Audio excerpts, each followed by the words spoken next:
Ministre, chers collègues. Nous voici réunis pour l'examen de la première loi de finances de cette législature, un texte inscrit à l'ordre du jour pour répondre notamment à l'urgence sociale dans le pays face à une inflation galopante qui dépasse allègrement les 5%.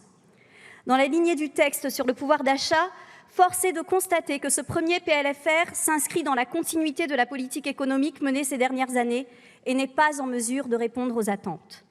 La faute à une obstination désormais bien établie. Votre refus de prendre les mesures nécessaires pour une augmentation réelle des salaires. Je ne vais pas refaire ici le débat qui a eu lieu lors de l'examen du texte précédent sur le partage de la richesse, mais bien entendu, en refusant de toucher au salaire, il faut trouver autre chose. Primes, petits chèques, baisse d'impôts, et tout ça transparaît dans le PLFR. Les baisses d'impôts sont devenues votre marque de fabrique. 50 milliards sur le dernier quinquennat, dont 25 pour les entreprises et 8 pour les 5% les plus riches. Vous les poursuivez encore avec la suppression de la contribution audiovisuelle publique et l'augmentation du plafond de défiscalisation des heures supplémentaires. Mais ces baisses ne font qu'aggraver les injustices fiscales. Car n'oublions pas que le service public, c'est d'abord le patrimoine de ceux qui en ont peu. Ces vieilles politiques ne seront jamais tenables à long terme, sauf à détricoter notre État social et les services publics. C'est ce que vous vous apprêtez à faire avec l'audiovisuel public qui sera désormais soumis, pour son fonctionnement, au bon vouloir du politique, et ce à l'encontre même de son indépendance financière inscrite dans nos textes constitutionnels. Oui, la redevance audiovisuelle est une contribution imparfaite, mais il ne faut pas jeter le bébé avec l'eau du bain. Et il aurait été possible de travailler à un prélèvement plus juste, comme nous le proposerons durant l'examen. Il aurait été pertinent, plutôt que de supprimer cette taxe, de fournir à tous les citoyens, outre-mer compris, la même offre de TNT. Je rappelle ici que la TNT à La Réunion est une TNT au rabais.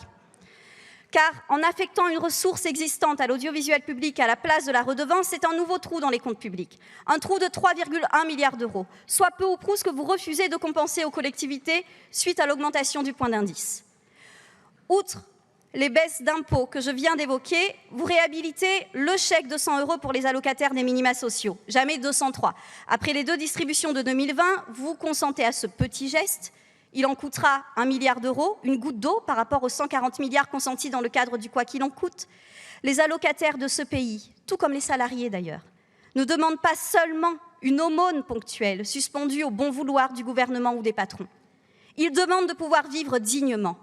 Il est grand temps d'augmenter significativement les minima sociaux de ce pays, de sorte que plus personne ne vive sous le seuil de pauvreté.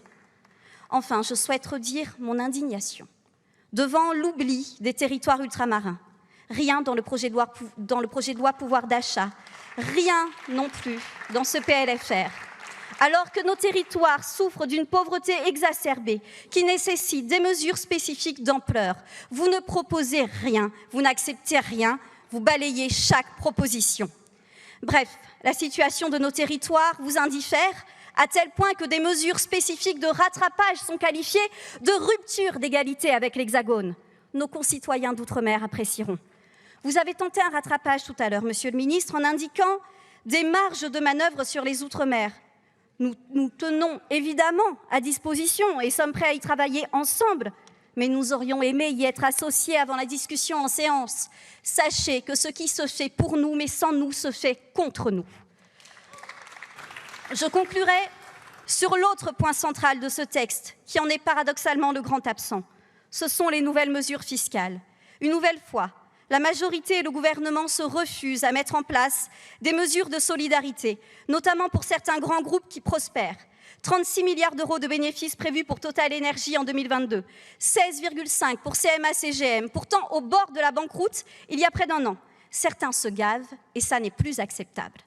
Sur ce point, et plus encore que lors des dernières lois de finances, vous êtes au pied du mur et de plus en plus isolés.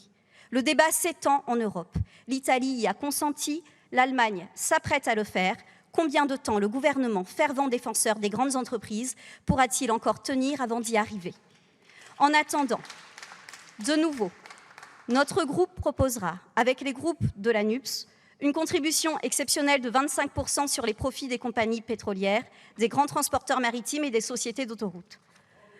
Comme vous le voyez, nous portons un regard extrêmement critique sur ce texte. Cependant, comme il l'a toujours fait, notre groupe aborde son examen dans une perspective combative, pour faire valoir bien entendu sa vision d'une autre société, plus juste et moins brutale, mais aussi, sans grande illusion malgré tout, pour tester cette majorité qui n'a cessé de vanter son esprit de compromis.